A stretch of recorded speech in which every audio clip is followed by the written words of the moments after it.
In front of me is Samsung Galaxy S20 and today I would like to show you how you can turn on and use voice typing.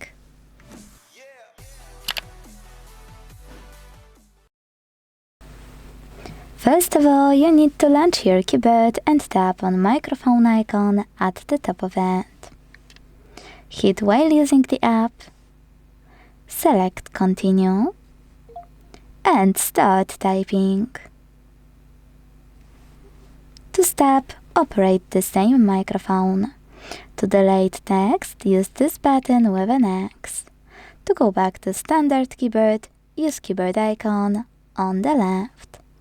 Now, you can also click on this gear, scroll to select voice input section available here, and switch from default, which is Samsung voice input, to Google voice typing.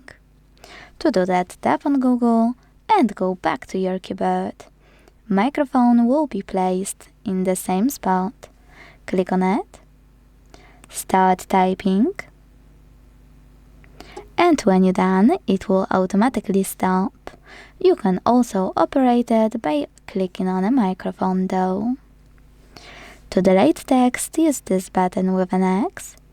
To launch some available options, click on this gear on the left.